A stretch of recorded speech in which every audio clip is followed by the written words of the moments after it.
Hi guys, welcome back to another reading vlog as usual, or at least as of here late. I'm starting it in the parking lot of my son's school. I'm waiting for him to get out of school. It's Monday, and I'm actually just now currently uploading my last week's reading vlog today. I was gonna do it this weekend, but I just was busy. And then when I got back home to edit, I did some editing, but I was so tired. I talked about it in my last vlog about how I'm starting to get sick, and now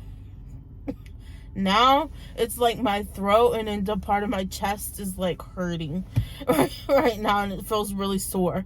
So that's wonderful. And on top of that, I have like a lot of sinus drainage and I've been blowing my nose a lot. So if my nose is a little red, that's probably why. So last week we did fantasies, and I told you in the last vlog we were gonna be continuing the fantasies this week. Only one, because I only had one fantasy that was left on my fall TBR to read. And since I was in such a good mood with fantasies then, I decided, well, why don't I just continue on? So I'm reading the Christian fantasy at the moment called Wistress. And I'm more than 50% done. Like, I only have this much left of the book. So I've been reading it since I started Friday, and I've been reading it little by little all weekend. At first, it took me a little bit to get into it, I'll be honest. But once I'm into it, now I'm into it, and I need to know what's going to happen. There's a little romance going on in here too, which I'm really enjoying. But this is just such an interesting and, I guess a unique, at least for me, I think it's unique, fantasy novel. So on the back here, it has just like a little one. I'm going to read this part to you. I am going to read the synopsis on the inside too, so you can get more of what this book is about, because it just sounded so unique and really, really interesting to me, the synopsis. And the cover is giving gorgeous fantasy. Who would have thought that this is like a Christian fantasy book, huh? But it says, at the drop of your next tear, you're cursed to die. Let your emotions never have release. Let your heart feel eternal torture, robbed of relief. May you become as cold as the ice with which you snuffed out life. That was the curse that was put upon Mirth. Because she's a wistress, and you don't discover that you're a wistress until your 12th birthday. It just happens upon you, and she ends up crying because both her parents were on their deathbed from getting smallpox, I think it was, and they were both dying, and she hasn't cried at all, never cried until that moment. And she cried wishing that anything that they would live, that even if they forgot who she was, that she wanted them to live.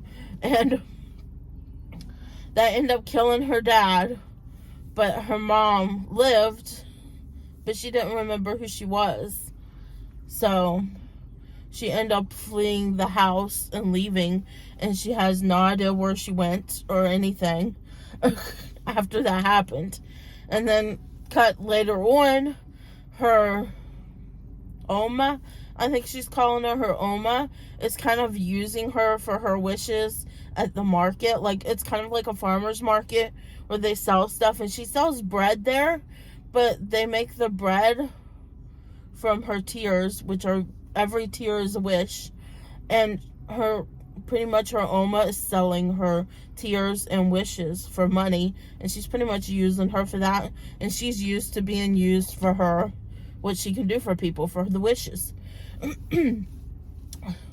So something happens. She's in love with this guy. I don't remember his name. Somebody's parking next to me, but what was his name? She thinks she's in love with this guy, and of course he's pretending like he loves her too. But in reality, there's the person. They totally looked at me when they got out of the car, probably like, what is this woman doing? But in reality, he just wants her for her wishes. And she proves to him that she's wistress by freezing the canal, which is the river that they get all their water. And there's like homeless people and stuff that live by the canal, and they survive based on the canal and the water and everything. And it freezes everything. So the town that she's in no longer has water. People are dying because of it. And once she proves that she's the wistress and she can grant wishes, she gives that guy a wish and a teardrop in a jar, and then he goes off on a quest to the well where you can get talents. So there's a well where you can get talents, and then there's a night well where you get banes. The well where you get talents, you have to go through these trials to prove that you're worthy of the talent. And you have to drink the well water to get the talent. And you may or may not get a talent even though you went through the trials. It depends on whether you're worthy of the talent or not. Whereas the night well, I believe, they haven't mentioned anything about having to go through trials for the night well. It's just pretty much you go there and I think you drink the water, but instead of a talent, you get a bane, which is kind of like good and evil, it's what I'm seeing the play on here, is good and evil. And you can kind of see the play on the cover. So that's a little bit about that. So after she gives the teardrop to him, he ends up leaving to go on his quest to try to get a talent from the wishy well, the well. And she goes back home.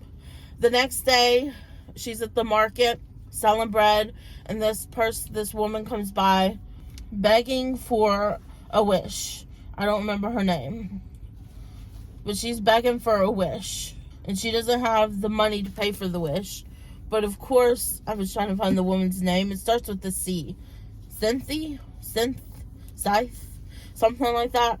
Anyway, she's begging for a wish, and she doesn't have the money to pay for the wish. And her Oma turns her away because she doesn't have the money. And but Martha's like, no, we'll give her this wish, because she's pleading because she wants the wish to find her 2 sons were killed, and she wants to find out who the killer was. That's the whole reason she wants the wish. And that's why Martha ends up giving the wish to her. Well, the next day after she gives her that wish, something happens. Something happened. She's getting tired of her Oma using her for wishes. So she's in her Oma's room while she's not home, looking for, because she promised her when she was turned a certain age. So she promised her when she turned a certain age that she would show her how to use her wishes, how to use her gift. She has like a little manual and everything on the wistress. And she hasn't done that yet. She hasn't fulfilled the promise. So she gets mad about it. And she goes back when her Oma's not there to her Oma's room and starts tearing apart the room, looking for anything about wistress so she can learn about her gift and who she is and how to use it. And she discovers that she has a chest full of tears. And on top of the tears is the Wistress handbook. And it looks like an old, like handmade handbook that each Wistress has added to it to learn about their abilities. So she sees that and she grabs the handbook, and then she sees all the tears that her Oma has saved. And it's a lot of tears that she's saved. And she gets so mad about it that she ends up breaking all the tears. She tosses all the bottles and breaking them, and watches all the tears cloud up on the floor, and it like loses its magic. And then something happens. There's like a little golden ring that appears around her ankle with like a little string.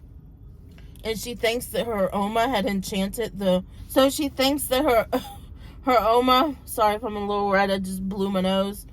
But she thinks her Oma had enchanted or used like a wish or something to enchant the chest. So if anybody tried to steal the wishes, that they would be chained to it, so they couldn't move.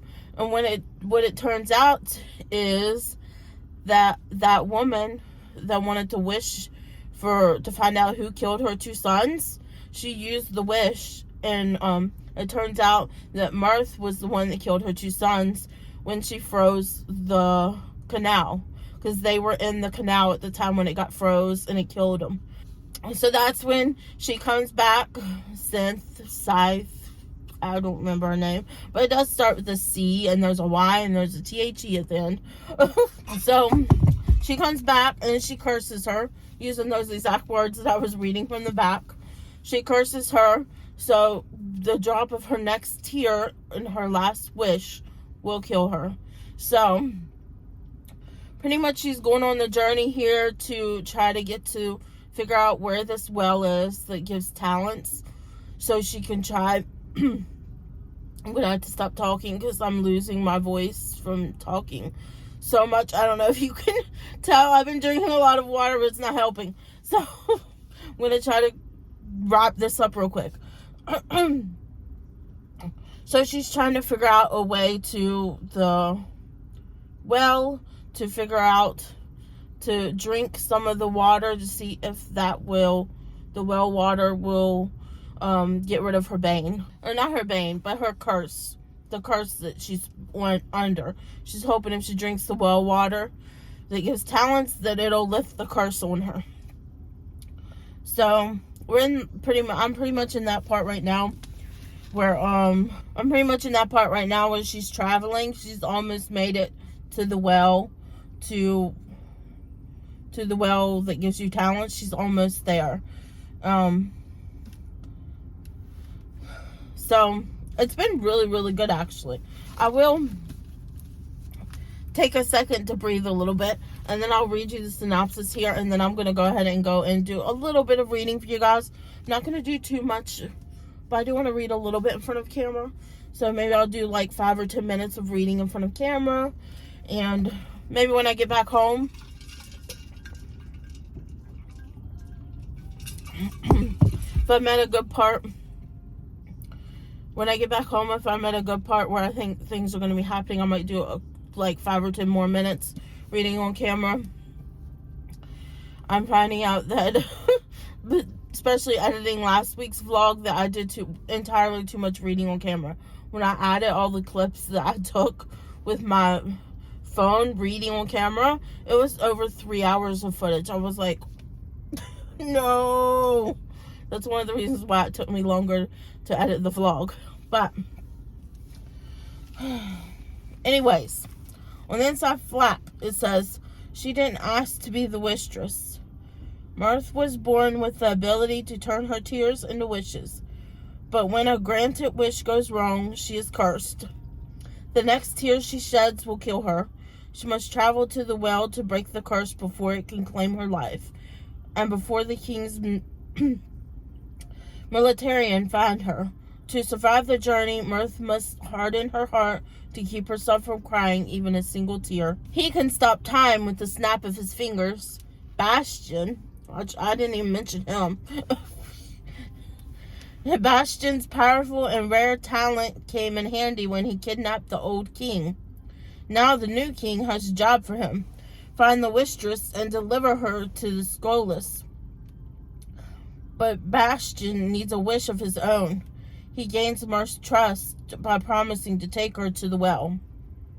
But once he gets what he needs, he'll turn her in. As long as his growing feelings for the girl with the stone heart don't compromise him. The request can end only one way, with her death. Everyone seems to need a wish. The king, Mirth's cousin, the boy she thinks she loves, and they're ready to bully, beg, and betray her for it. No one knows that to grant even one wish, Mirth would pay with her life. And if she tells them about the curse, they'll just kill her anyway. How interesting does that sound to you? My God. So, that sounds so good, right? So I'm going to go ahead and start reading some now because I'm getting tired of talking. It's really hurting my throat and my chest. So I'm going to go ahead and do some reading, and then just for like 5 or 10 minutes, and then yeah, see if there's anything good happening, because I remember something good was happening last time I was reading this, and I had to quit reading it because it was time to take my son to school. So let's read.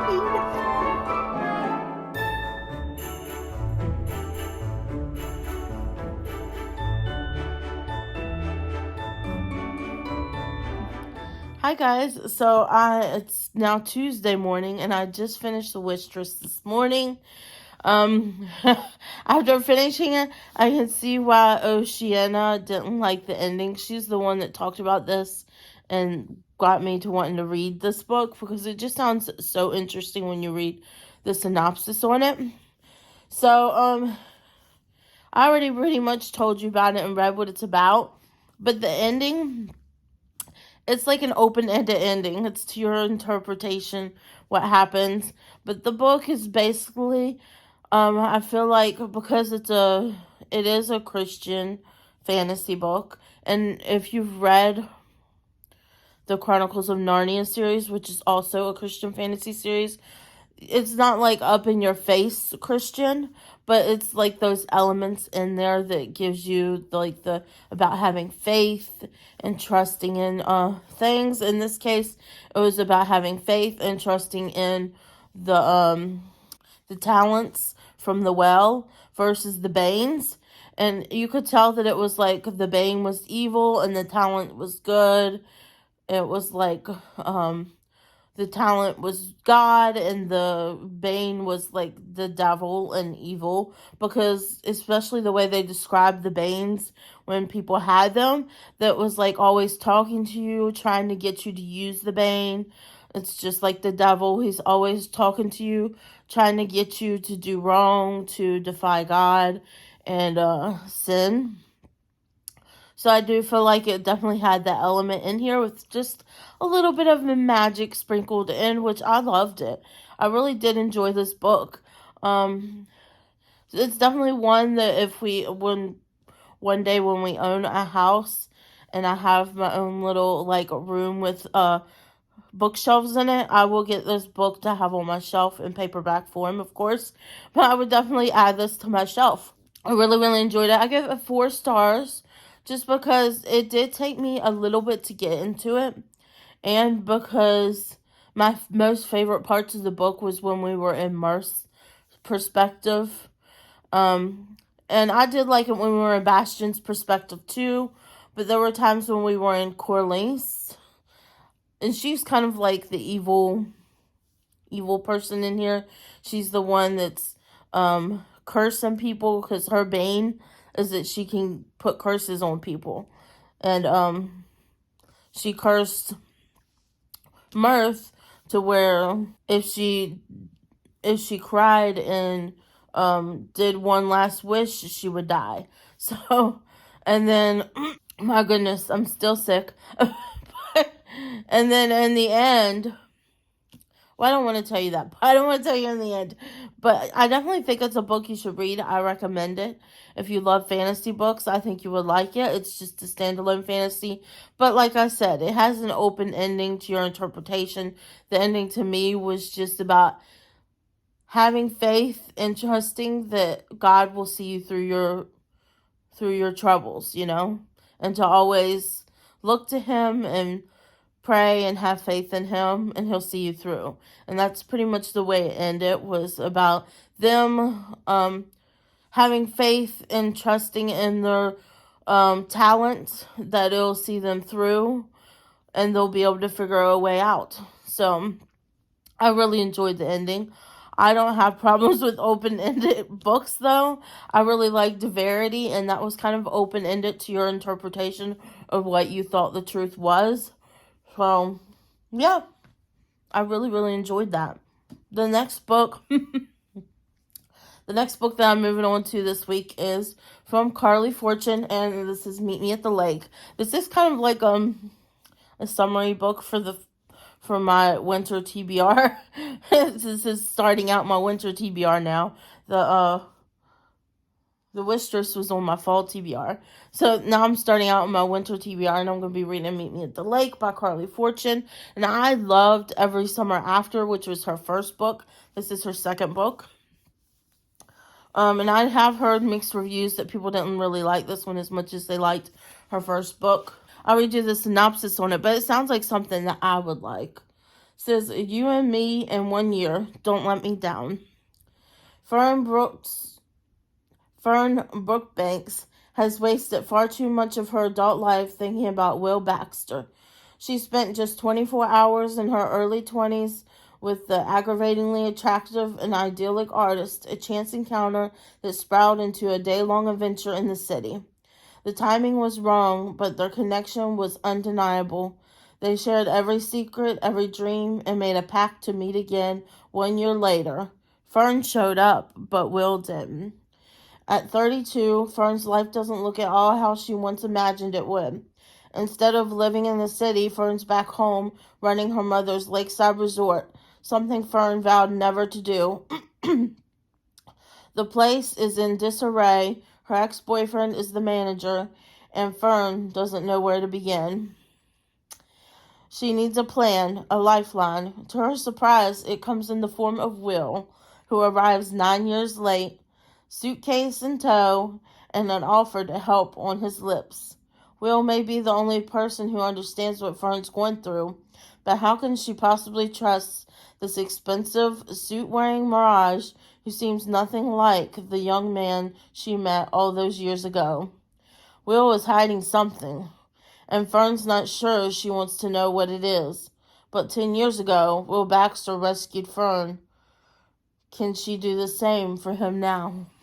So it just sounds so good to me. I don't care what anybody says. I know a lot of people said, how can you have that strong of feelings? You've only spent 24 hours with the person. And how can you still have, expect to meet later on and then still have feelings for them? Or they're like, I would forget about the person. But you're not thinking about, at least I feel, maybe they're just not those type of people. But I feel like when you really have that connection with somebody, a connection where it feels like you've known each other for years, even though you just met, that's something that you don't just forget about, even if it's been 10 years. So, I don't know. I think I'm really going to enjoy this book. It's a 5-star prediction for me because Every Summer After got 5 stars from me, I believe. But, yeah, I'm going to start up this book. I'm not going to start reading it now. I'm going to have breakfast and drink some coffee first, and then I'll do some reading. But, yeah, I'm so excited to start this. This is going to be, the rest of this week is going to be romances. I have 2 more I want to read this week, so hopefully we can, hopefully I can get some reading, get all these read anyways. So I will go ahead and go. Bye.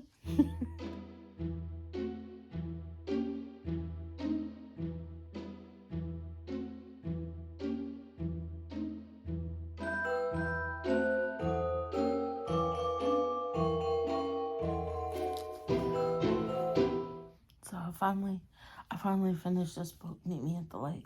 It was such a good story. There were so many sad moments. She loses her mom in a car accident, and her mom leaves for the resort to take over. But the ending was so good. Happy tears.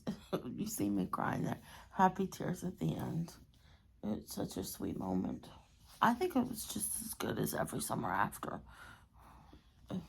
I really like it. I'm going to give it 5 stars. I really, really enjoyed this book.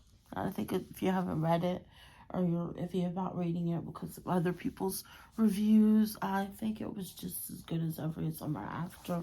I really, really enjoyed it. I really like her writing. It's really fast-paced and sucks you in. I read this pretty much in a day. So, yeah. I enjoyed it. I give it 5 stars. And I don't want to speak too much because I have other books I want to read too. So the next book I'm moving on to now is Catherine Center, What You Wish For, which just sounds really good. I'll read the synopsis for you.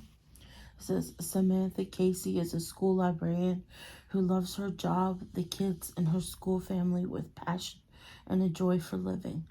But she wasn't always that way. Duncan Carpenter is the new school principal who lives by rules and regulations, guided by knowledge that bad things can happen. But he wasn't always that way. And Sam knows it because she knew him before at another school in a different life. Back then she loved him, but she was invisible to him, to everyone, even to herself. She escaped to a new school, a new job, a new chance at living. But then Duncan, of all people, gets hired as the new principal there. Although it feels like the worst thing that could possibly happen to Sam, it feels like the best thing that could possibly happen to the school, until the opposite turns out to be true. The lovable Duncan she had known is now a suit and tie wearing, rule enforcing tough guy who's so hell-bent on protecting the school that he's willing to destroy it. As the school community spirals into chaos and danger from all corners, looms large. Sam and Duncan must find their way to who they really are, what it means to be brave, and how to take a chance on love, which is the riskiest move of all. So it sounds like it's going to be a really good book. We'll see if I'm crying at the end of this one too. But this is my first time reading a book from Catherine Center. I've heard good things about her books. The Bodyguard and her most recent book, which I'm blanking on what it's called now, that everybody was talking about. It was a book of the month. I don't remember. But anyways, it's midnight now. I stayed up till midnight just so I could finish reading this book because I was almost done. And I didn't want to put it down until I finished because it was so good and I needed to know what happened. And the ending was just so good. It was so good. So good. Really enjoyed that book. It's nice to get back into some romance books this week after being in the fantasy world. But yeah, I'm gonna go ahead and go to bed now. Tomorrow I'll start reading this one. Tomorrow's Thanksgiving. Sorry, tomorrow's Thanksgiving actually, so I don't know how much I'll get to read, but I am gonna read some in the morning. After breakfast, sometime in the afternoon, I have to cook because we're going to my husband's family for Thanksgiving. My family's already had Thanksgiving. They have it early because my brothers have to work on Thanksgiving Day. But yeah, I'm gonna go ahead and go now. Go to bed. I'm tired. I don't know if you can tell or not, but I am really tired. I'm ready to go to sleep. Hopefully my son will sleep in a little extra tomorrow because I let him stay up later today just so we could sleep in a little tomorrow. It usually backfires on me, but I guess we'll see. Anyways, I'll see you guys for my next reading update, which will probably be this book. We'll see.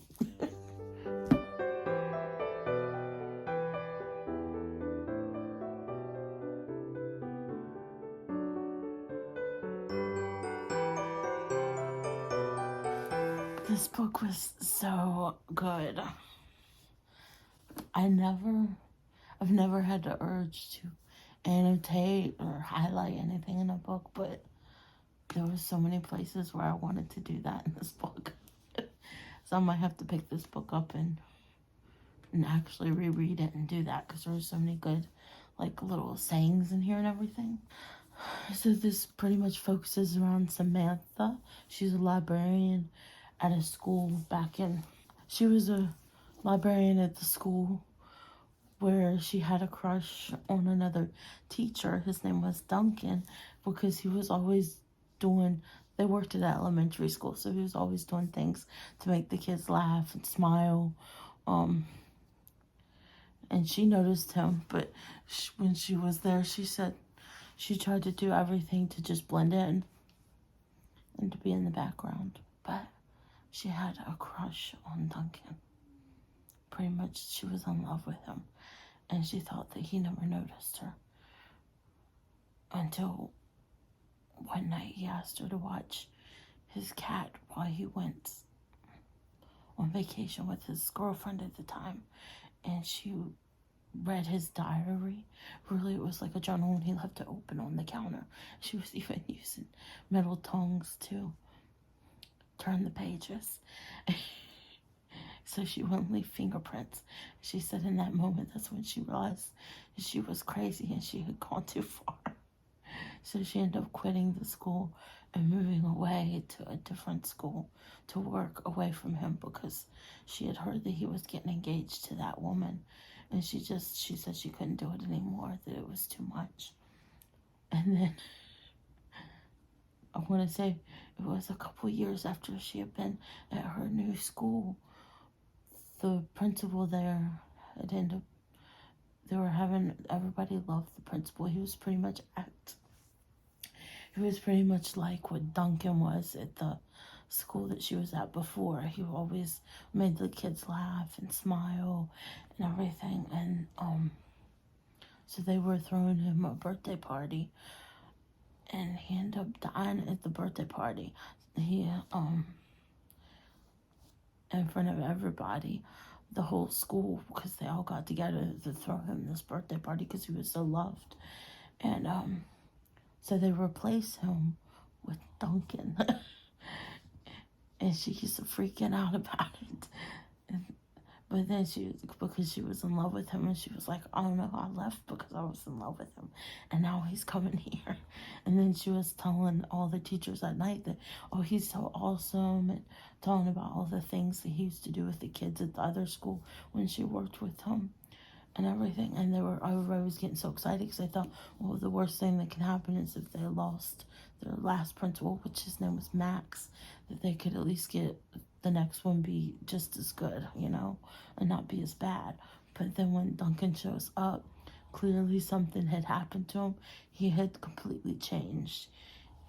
He used to wear like these funky ties or different colored socks, Hawaiian shirts and stuff like that. But he was not like that. He was wearing a suit and a tie, a three-piece suit and a tie.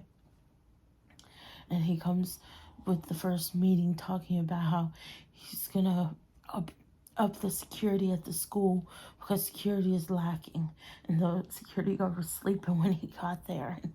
And he was really, I guess, mean and hard. So it was like they kind of have the like grumpy sunshine trope going here. He's the grumpy and she's the kind of sunshine one, because she ended up changing when she left. When she was at the last school, she was like wearing grays and neutral colors. But when she moved to the new school, Max had ended up talking to her and telling her that you have to find the little pieces of joy in life, and even if it's with a hat. Oh, and I forgot to mention, she suffers from epilepsy, so that's what happened to her, is she's epileptic, and kids would tease her all the time. Her dad even left her when she was only 10 years old, I think, 8. She was either 8 or 10 years old, and she heard her dad telling her mom that he was leaving her because he couldn't take it anymore, her seizures or anything, because she had a grand mal seizure at some event, and when you have one of those seizures, you lose complete control of your bowels and everything, and it embarrassed him, and that's when he said it was enough. He couldn't take it anymore, and he ended up leaving.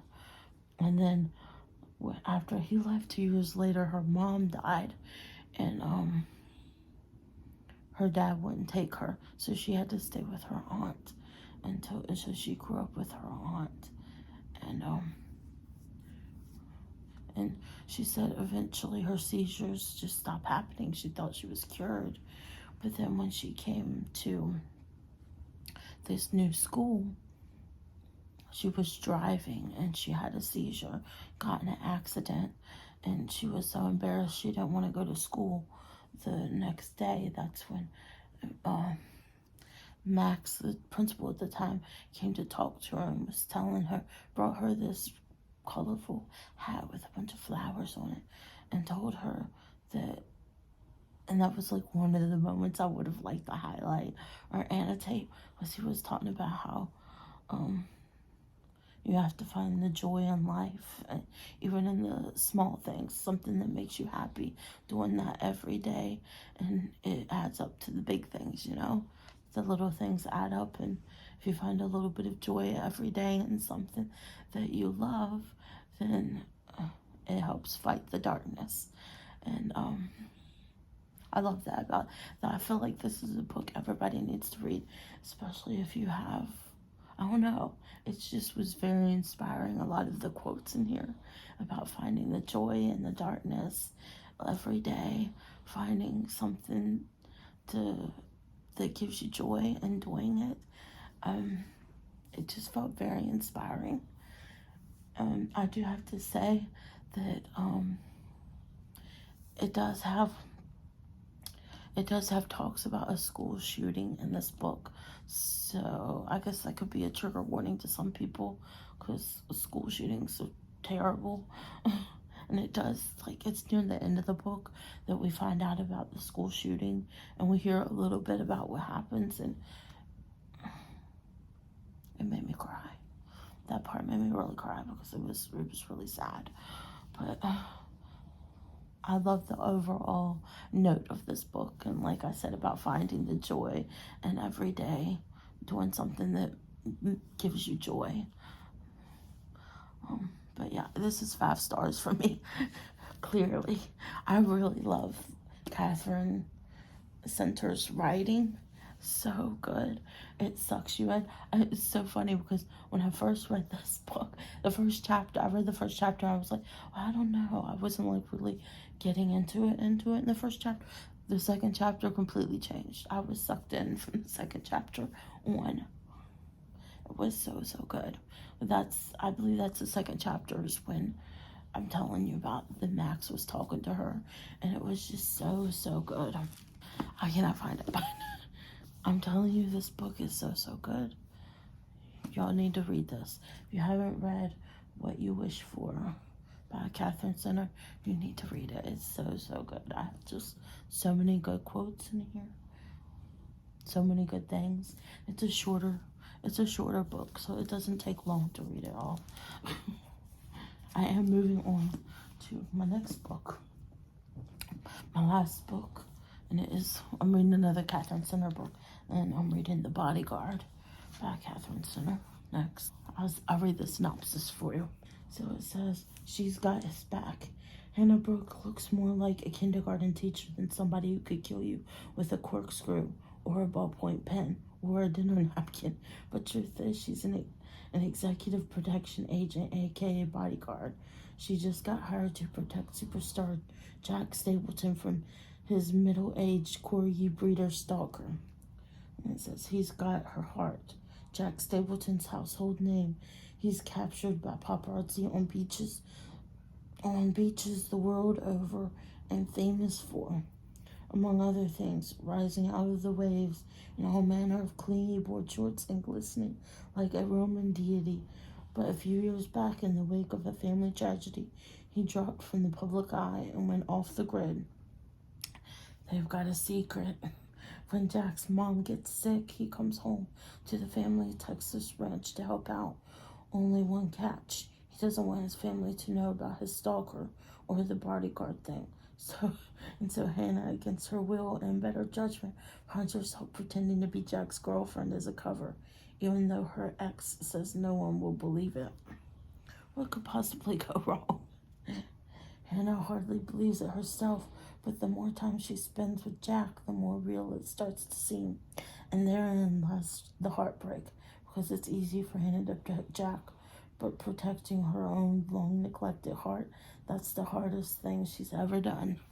So it sounds really good. I love the fake dating trope, And I didn't know I loved the fake dating trope until I read Yours Truly by Abby Jimenez. And that had a fake dating trope in it too. And I just loved it. So I'm so excited to read this one with the fake dating trope in it. And I also have to point out, because I forgot to mention it in What You Were, it was so funny. I was literally laughing out loud.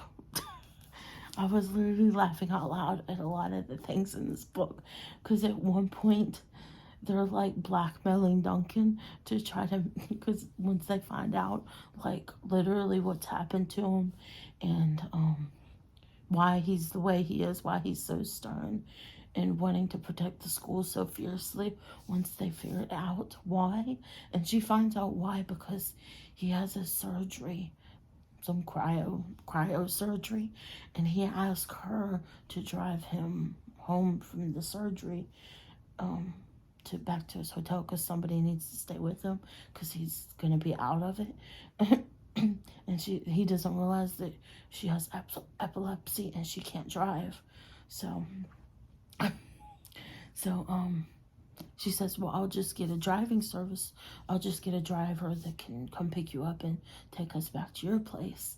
And it's when he's all doped up on drugs that she finds out what's happened to him and why he is the way he is. And after that, she talks to Babette, which was Max's wife, the former principal's wife, and her best friend who works at the school. She's a math teacher. And they come up with a plan to kind of like blackmail him and tell him that Babette can fire him if he doesn't do everything she says. So they start making him do all these fun things to try to help him remember who he used to be at the last school, and try to bring a little bit of joy to his day every day, kind of like what Max was telling her about, Samantha about. So it's pretty funny when you talk about all of those stuff, the things that they make him do. It's so funny. You have to read this book. I encourage you to at least go to your library and check it out if you don't want to buy it, just in case you don't like it. But I don't understand how anybody could not like this book. So all of the wake of that book, it makes me even more excited to read The Bodyguard, because I'm thinking it's gonna have the same humor that the last book has. It is very, because the last book was definitely a rom-com, very heavy on the com. So I'm very excited to read this one after reading that one. I'm probably not gonna, because it's it's almost 11:30 right now at night, so I'm probably not gonna start it tonight. I'll probably start it tomorrow morning. But I'm so excited to read this book. Oh, it's so good. And I'm also thinking, I don't know if I'm going to. We'll see.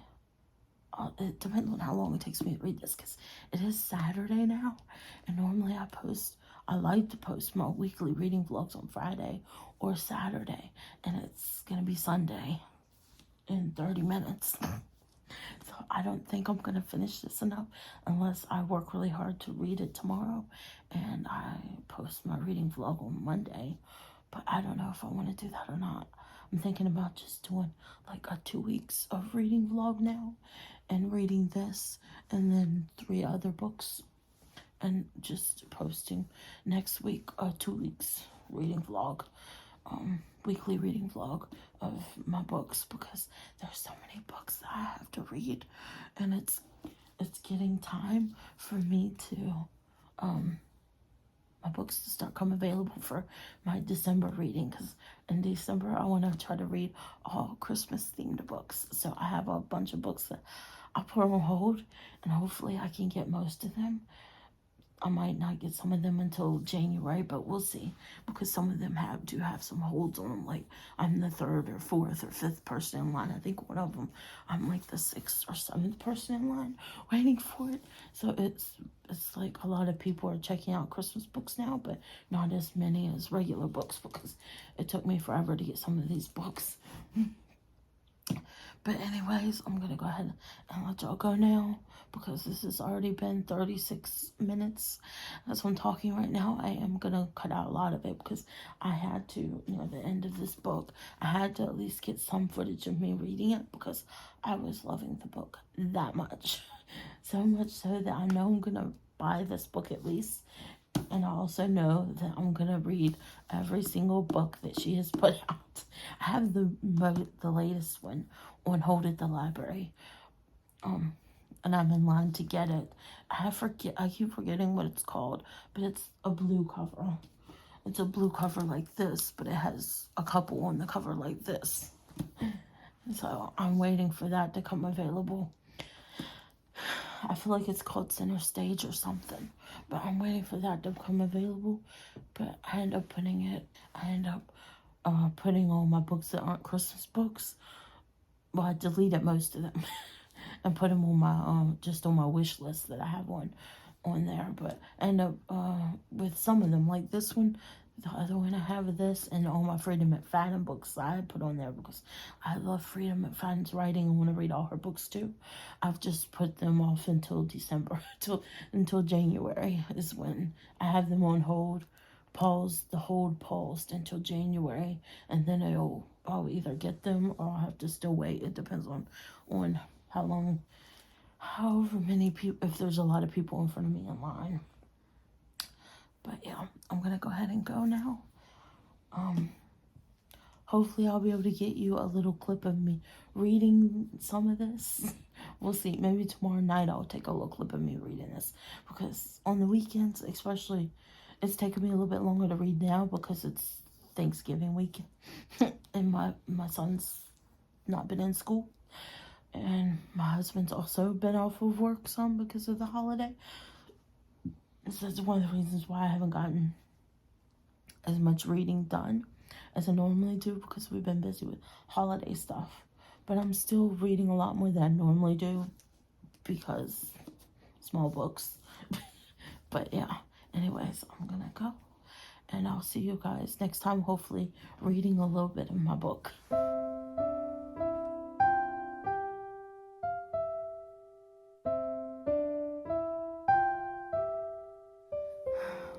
Just finished this book, The Bodyguard by Catherine Sinner.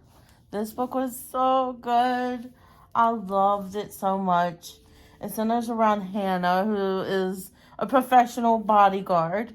Not normally for famous people, but for other clients. They don't usually have famous people. It's not one of those type of bodyguards, I don't think. But, so she's a bodyguard, and she goes on a mission with one of her co-workers. His name's Jack. They come back from the mission. They had started to like each other, started to date, whatever. I guess she thought that she loved him. And her mom died, and he ends up breaking up with her right after the funeral and telling her that he never loved her, and that she was a really bad kisser anyways. And then proceeds to just leave. Then he proceeds to just leave, okay? And then she tries to go to work the next day because she's had a really crappy week. Her mom died. She had to go to the funeral, and then he breaks up with her the day after the funeral. So all she wants to do is to escape, she's in competition with him to go to London, and she wants to go to Madrid, I think it is. And she just wants to go overseas. She wants to get out of the state to get away from everything. So she goes into the office begging her boss to let her leave on an assignment, any assignment. She says, I'll take any assignment anywhere. But he tells her, no, you need to at least take 4 weeks to grieve the loss of your mother. And then in 4 weeks, you can come back and I'll assign you to another assignment. So in 4 weeks, she comes back. She gets an unusual assignment. He brings everybody in because it's a last-minute assignment for somebody who is a high-profile client.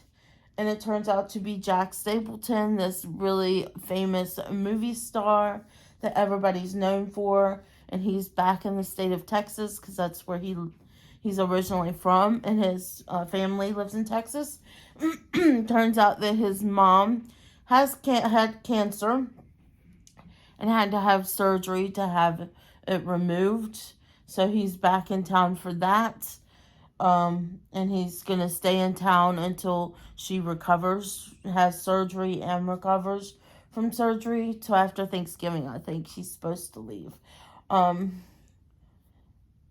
So his agency ends up hiring her bodyguard agency as to protection detail for him while he's there, because he has a known stalker who is like a middle-aged cat lady who doesn't seem like that much of a threat, but still threatening enough to where he needs a bodyguard with him. But there's just so many funny moments. So she's like, no, I want to. She was looking forward to leaving the state, hopefully going overseas, and now pretty much her boss tells her, this is the only thing you're going to get, and if you don't take this job, then you're going to lose out on being in the running to go to London. So the only way that she can get the job that she wants to go to London, which she's competing with over her ex, Robbie, to go to London, it's between them two. So she has no choice but to accept this job. So she eventually accepts it and meets him. And then it turns out after her mom has surgery, she invites him to stay at the house with them until Thanksgiving. And then he can leave after Thanksgiving. And that's when they have to start fake dating around his family, because his mom is a serial worrier, and he doesn't want her to worry because she has enough to worry about with healing and fighting her cancer and everything. And keeping those spirits up is one of the main things when you're fighting cancer. Worrying can hinder your healing. So not wanting to worry his mom and his family, she ends up having to fake date him and pretend like he's his girlfriend around his family. And then she has to end up staying at his family's farmhouse with him, because his mom invited him there to spend the 4 weeks until Thanksgiving. So needless to say, there's a lot of hilarious things that happened during that 4-week stay, along with possibly both of them falling for each other, even though she thinks he's faking it and it's not real, and she keeps telling herself, this isn't real, I must be off my game or whatever. He's clearly faking it, and he doesn't really have feelings for me. But this was so good. As usual in her book, there is always some deeper thing going on between the scenes. Like, her mom had passed away, and that she had a pretty traumatic childhood growing up, and it talks about that in there. And then Jack, one of his brothers, passed away, and he was there when it happened, and everybody blames him, including himself. So there's that he's dealing with. So it does talk about dealing with grief and everything. So I just thought it was such a good book. She does such a good job at putting those heavier topics in there, but then surrounding it with witty banter and just such good humor and laugh out loud moments. I'm going to try to include some of those moments before you see this clip, because I did record myself reading near the end of the book, and there was a lot of funny moments that happened. So I'm going to try to include as much of it as I can, probably in a sped up fashion with some music to it. But yeah, I really enjoyed this book. I'm still working my way through all of my Catherine Centers books. The next one I have, it's her newest book, which I keep seeing it when I go to look at my holds list on the library's website. And then when I get here to talk to you guys, I keep forgetting what it is. But I can picture the cover because it's a blue, like a navy blue cover. It has 2 people in it too. And it's 2 words also. Like center stage, or I don't know. I can't remember. But 5 stars to this. This is so good. I'm telling you, this is your sign to go read a Catherine Center book. It's great, clean reads, such good humor, sweet moments. It makes you laugh, it makes you cry, it makes you swoon. Just a really cute moments in here. I really love her writing. So good. So moving on. And I talked to you guys, I think, in my winter TBR about this. So I'm moving on to the Bromance Book Club. So I am going to try to finish all of these books, starting out with the first one. And then I have 3 more after that I'm going to try to read. I think the Christmas Bromance book is in transit to my library right now. So, yeah. But this one, it looks like it's going to be so hilarious. I seen Destiny Sidwell. She was recommending this, and it just seems so different from any romance book that I've ever read. So I had to try and read this. The Bromance Club by Lyssa Kay Adams. It says, the first rule of book club is you don't talk about book club. And then it says, Nashville legend second baseman Gavin Scott's marriage is in major league trouble. He's recently discovered a humiliating secret. His wife, Thea, has always faked the big O. When he loses his cool at the revelation, it's the final straw on the already strained relationship. Thea asks for a divorce, and Gavin realizes he's let his pride and fear get the better of him.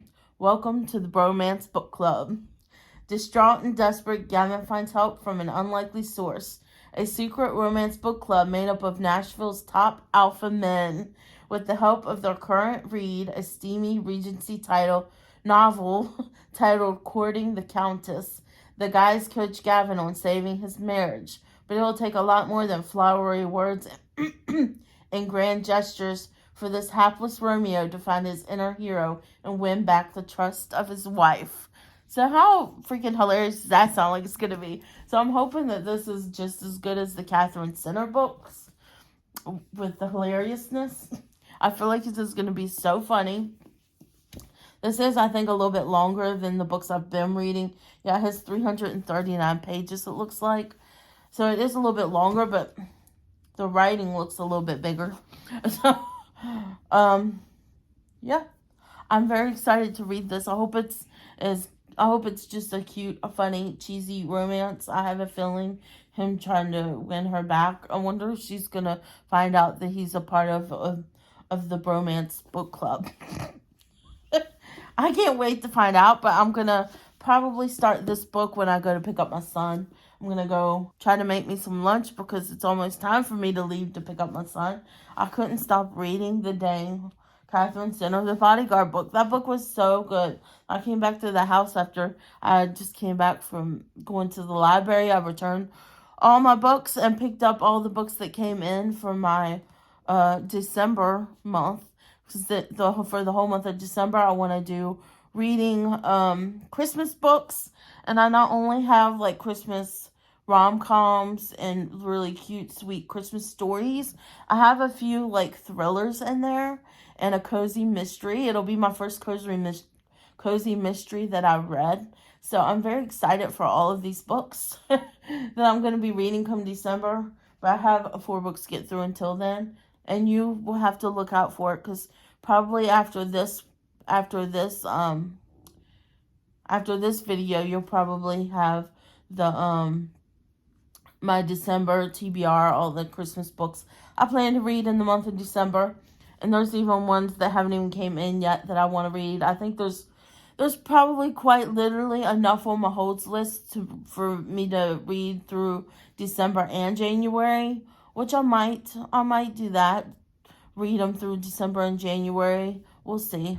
If I'm still feeling in the sometimes I am still feeling the Christmassy vibes and mood in January. So if I am, I'll still read them then. But anyways, I'm gonna let you guys go. I know this is gonna be a pretty long vlog. Sorry about that, but I can't help myself. When it's a good book, I need to include more, especially if it's funny. I need to include some more footage of me laughing at the book, because literally those are my favorite books that I've read in quite a while. So, all right, I'm gonna let you guys go. I'll see you in a little bit, maybe to update about this. Bye. Hi guys. So, giving an update. I did finish the romance book club. I am. Hold on. I'm having some issues here holding my tripod. So I did finish the romance book club. It was a really good book. I gave it 4 stars on Goodreads. It had a lot of like funny moments, and I love the fact that like the book that the main guy Gavin was reading within the book, it centers around Gavin and his wife Thea. When they started dating, not long after they started dating, she got pregnant and they got married, and it was kind of like a rushed thing. And then he ended up getting picked up by a major league baseball team. So he's been gone a lot, and it's been a strain on their marriage. And then she, out of the blue, tells him that she has been faking her orgasms in bed. So this is definitely more on the spicier side of things. So he's pretty much humiliated once she tells her that, once she told him that, and he immediately moves out of their bedroom and into the guest room to sleep until she finally kicks him out of the house, and tells him that she wants a divorce. And he still loves her. He doesn't want to have a divorce. He wants to try to win her back. And then some of the other guys from the baseball team that he is now on, for the Major League Baseball team, they because he's staying at one of their houses, I believe it's Dell's house he's staying at, they have an intervention with him and introduce him to their romance book club that they have, where they use romance novels to try to solve their marital problems. So they give him a book that called Courting the Countess, I think it's called, that is most similar to the issues that he's going through with his wife, where they're both not opening up and talking to each other. Communication's a big thing in relationships. And if you're not trusting of your partner to open up and communicate toward them or with them, it's about things in the past that might make things complicated, or for you to be able to open up and get closer to your partner, then that's like a really big issue. So that's pretty much what's going on here. They both have issues from their past that they're not opening up to each other and talking to each other about it. So it's pretty much the communication thing that is what's broke them up. So he starts reading this book, Courting the Countess, and he starts trying to copy whatever the guy is doing in the book. It's very funny. And I do love the fact that when he's reading Courting the Countess, you get little excerpts from the book inside. So it's like a book inside of a book. Pretty much you're reading. And I really did enjoy those moments where you got to read a little bit of the Courting the Countess, because I love a good Regency romance, and that's what it was. So I did give it 4 stars. I really, really liked it. The only reason I gave it 4 stars is because of the spice. And I'm not a big spice person. So, and it's probably like a 2 or 3 on the spice meter. So, yeah. And now I've moved on to my next book, which is technically the 3rd book in the series. Crazy Stupid Bromance. I had to move on to this one because I only have 2 days left with this book, and then I have to return it. So because there's two holds on this book. There's not on the other books, but there is on this one, which I hate that I had to do that because it kind of spoils what happens in the second book. Because the second book has to do with Thea's sister in this book, Liv. So the second book centers around Liv, Thea's sister. And then here in this book, this centers around Alexis Carlisle. I'll read the little synopsis. It pretty much just centers around each guy in the bromance book club and one of the girls that they talk about in the books. So it says Alexis Carlisle and her cat cafe, Toe Beans, have shot to fame after she came forward as a victim of a celebrity chef's sexual harassment. When a new customer approaches to confide in her, the last thing Alexis expects is for the woman to claim they're sisters. Unsure what to do, Alexis turns to the only man she trusts, her new best friend, Noah Logan. His computer genius, Noah, left his rebellious teenage hacker past behind to become a computer security expert. Oh, so he's a computer security expert. Now he only uses his old skills for the right cause. But Noah's got a secret. He's madly in love with Alexis. They're supposed to be friends. So this is like a friends to lovers trope here, if you like that trope.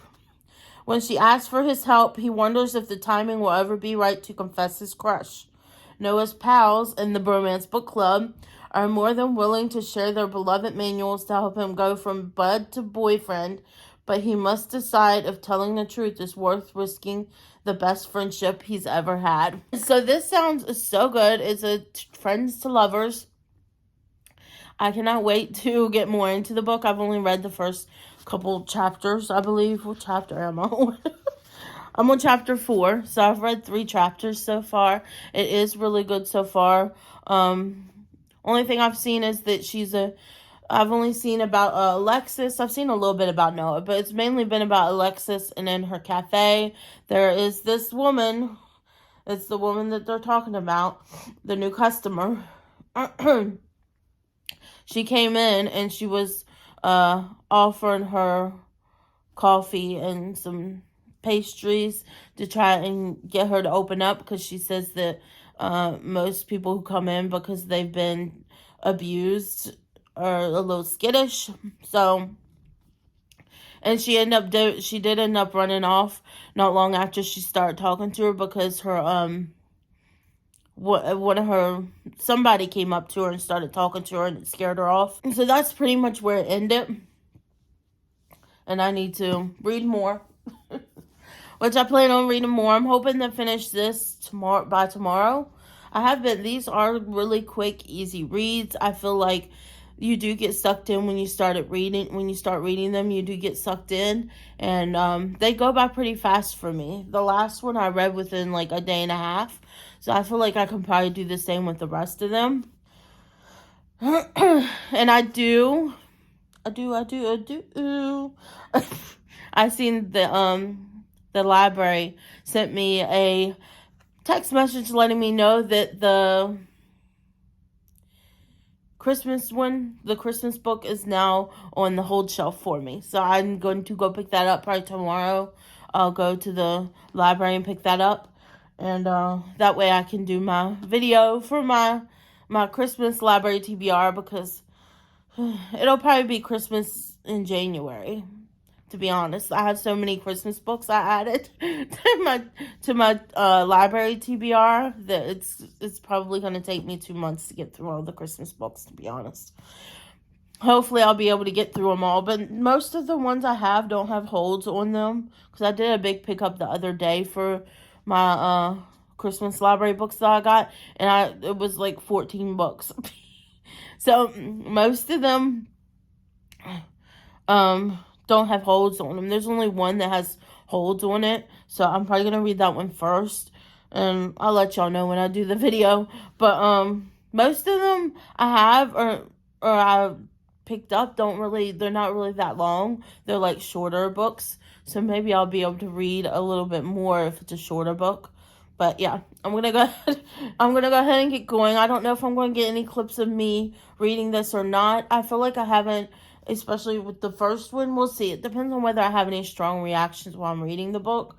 I feel like with the first one, I only had like a couple of times when I was just like, or like gasping or something, and I never happened to be recording when it happened, so I don't think I got any clips of me reading the last book. But anyways, I'm moving on to this book, and I think this is the last book I'm going to be reading for this week, because I already have 2 weeks of reading vlogs here, and I need to edit tomorrow for my so I can post this video of 2 weeks of reading. And then next week, hopefully the following week, you'll see another weekly reading vlog where I'm finishing up the Bromance Book Club series, or at least the other 2 books in the series, and then maybe the 1 book that I got picked up from the library, the Christmas book that's due.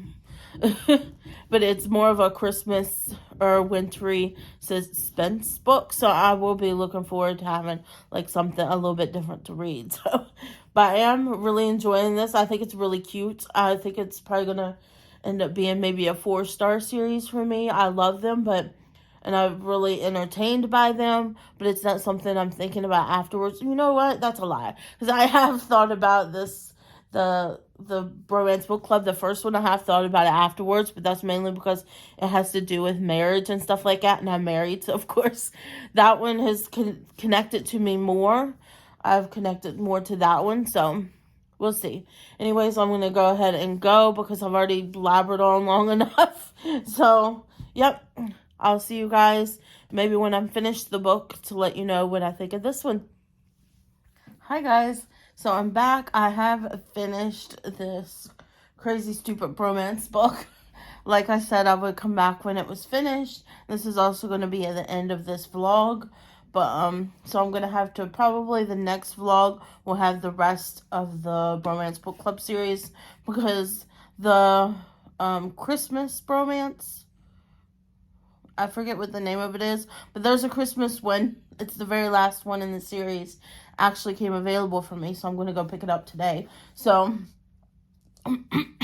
so my next vlog will be having Undercover Bromance and Isn't It Bromantic, and then the Christmas one. But this one, I really did enjoy this. I really liked it. I love the friends to lovers aspect and everything that was in it. I didn't care for the fact of the smut that's in it. It's the spiciness that's in it, because once they finally get together and they decide, yes, we're going to give it a try, I swear there's like 2 or 3 chapters of them just doing it.